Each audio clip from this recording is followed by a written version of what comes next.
그런가 하면 이재명 대표가 직접 불출마를 권유한 문학진 전 의원 같은 경우는 강하게 반발하고 있습니다.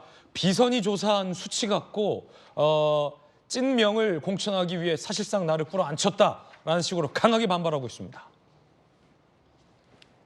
이재명 대표가 지난달 27일 문학진 전 의원에게 전화 걸어서 형님이 꼴찌였습니다. 경쟁 상대인 안태준과 20%포인트 넘게 차이 난다. 안태준 후보는 이재명 대표의 특별 보좌관이고 정진상 전 실장과 매우 가까운 사이죠. 친명 중에 찐명이다. 이런 평가가 나오고 있습니다. 경기 광주울 지역에 문학진 전 의원의 불출마를 권고 통보했다라는 겁니다.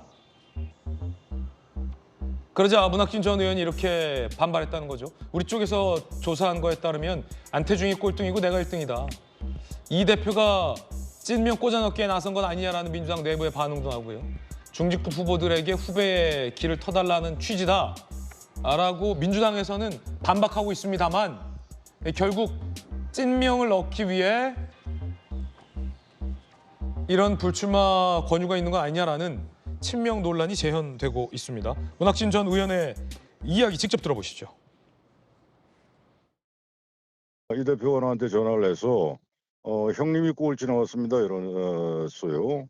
형님 10% 이렇게 나왔다 이게. 응? 이렇게 얘기해서 현지 사정하고는 전혀 다른 수치다.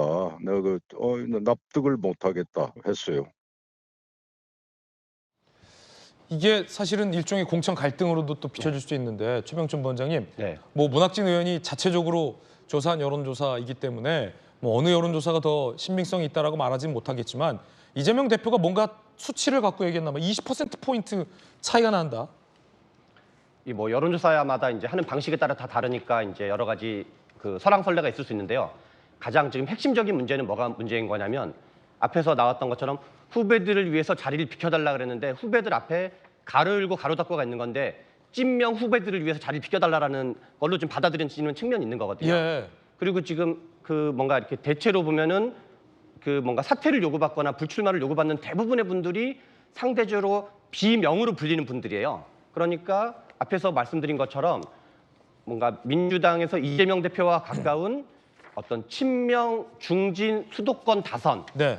이런 분들의 상징적인 분들이 몇 명이 뭔가 희생하거나 그리고 실제로는 이분들이 고향으로 다시 출마하는 거는 실은 험지도 사지도 아니고 당선 가능성이 있다고 봐야 돼요.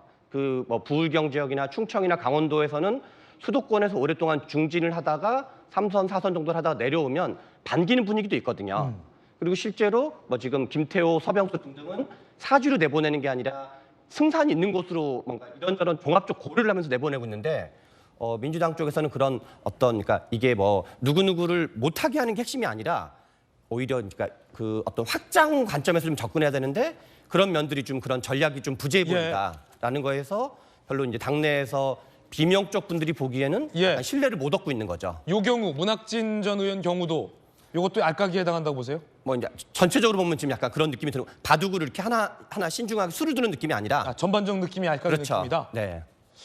일단은 공천 갈등 잡음인데 어떻게 보세요? 송영훈 변호사님. 그 최병천 부원장님 말씀하신 것처럼 포석의 차이가 있어요. 그러니까 국민의힘이 지금 포석을 잘한 게 한동훈 비대위원장이 취임 일성으로 불출마 선언을 했잖아요. 본인이 불출마를 하고 나는 이 선거 승리에 과실을 누리지 않겠다라고 했기 때문에 지금 중진들을 험지로 재배치를 해도 상당히 잡음이 없고 부드러운 겁니다. 반면에 지금 민주당은 이명백 공관위원장이 며칠 전에 그 윤석열 정권 탄생의 원인을 제공한 분들은 물러서라고 공개적으로 얘기를 했잖아요. 근데 그 말 때문에 오히려 어떻게 보면 분란이 커졌습니다. 그 정권 교체 원인을 제공한 분들이면은 후보가 사실 가장 책임이 크고 그 후보 주변에 있던 핵심 관계자들이 책임이 큰 것이 아니냐 이런 반론도 나오고 그러다 보니까 공관위원장이 해야 될 역할을 지금 당 대표가 하고 있는 거예요. 그런데 이게 계속 가면은요 비명 횡사, 친명 횡재 이 프레임이 또 등장할 수밖에 없고 비명 횡사, 친명 횡재. 친명 횡재. 그렇죠. 이 프레임이 또 등장할 수밖에 없고 결국에는 이재명 대표가 본인이 불체포 특권 더 이상 누리지 않겠다고 하고 불출마 선언하지 않는 이상에는 저게 진화되기가 매우 어려울 거라고 봅니다.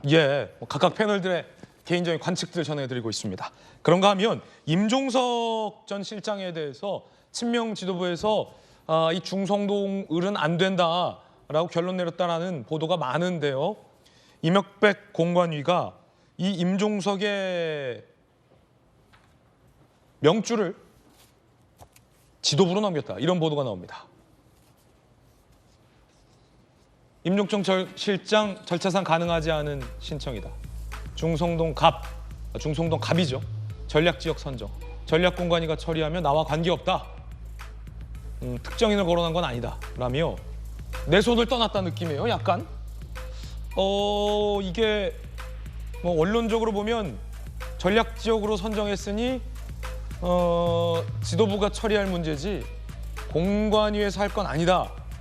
라는 원론적인 입장으로 볼 수 있겠고 정혁진 변호사님 네네. 보기에 따라선 골치 아프니까 결정도 지도부가 하고 책임도 지도부가 져라 뭐 이렇게 책임을 좀 떠넘긴 것처럼 보이기도 하고 그런데 왜 저렇게 그 본인이 감당하지도 못할 일을 하셨는지 저는 이해가 되지가 않고요. 그다음에 원칙대로 하는 것이 맞지 않는가 그런 생각이 드는데 가장 유감스러운 건 뭐냐면은 이명백 교수가 평생 민주주의만 공부하셨다라고 했던 그런 분인데 지금 민주당에서 이루어지고 있는 여러 가지 상황과 민주당의 공관위원장으로서 공천과 관련해가지고 조금 전에 뭐 문학진 의원 그 관련해가지고 이야기가 나왔지만 이런 것들이 과연 민주당의 이름에 걸맞는 민주적인 방식이었는지 이 부분에 대해서 많은 국민들이 의문을 갖고 있다라고 저는 생각을 하고요. 거기에 대해서 이번 총선에서 어떤 결과가 나올지 긴장하지 않을 수 없는 그런 상황이 되지 않을까 싶습니다. 이게 김영주 의원님 잘 아시겠지만 친명 친문이 굉장히 지금 분위기가 일촉즉발이잖아요. 네. 도화선이 어디가 잘못 터지면 뭔가 친명 친문 간에 어떤 내전이 불붙을 수도 있는 일촉즉발의 상황인데 그 중심에 이제 임종석을 어떻게 하느냐를 보고 있잖아요, 양측이. 이명백 공관위원장으로서도 좀 부담스럽지 않았을까요? 뭐 그렇습니다. 어떤 면에서는 저도 좀 다르게 생각하기 시작하면 저게 그 홍익표 원내대표가 이따 간 거예요. 전략공천적이 되면 임종석 비서실장이 내 거니까 도로 돌려도 이렇게 얘기하기 어렵습니다. 예. 사실은 냉정하게 얘기하면 이명백 공관위원장 말씀이 맞아요. 네. 그리고 그런 부분에 있어서 정말 객관적으로 그 지역에서 이길 수 있는 공천, 전략 공천을 하거나 아주 그야말로 뭐 친명도 친문도 아닌 아주 누군가 동의할 수 있는 후보를 내는 것밖에 없어요. 사실은 저 지역에 있어서. 예를 들어 임종석을 쳐내고 예. 추미애 전 장관 같은 분이 들어간다. 이러면 친명 친문 간에 뭐 싸움이 있을 수 있죠. 어. 예. 그러니까 결국에는 자기가 들어가려고 그야말로 노영민, 임종석 공격했냐. 뭐 그렇게밖에 얘기가 할 수 없는 부분이 있는 거고. 또 지금 현재 또 뭐 조상우 변호사 와 있는데 결국에는 친명 넣으려고 친문계 빼놓은 거 아니에요? 예. 이제 이런 얘기들을 하고 있거든. 그게 문제예요.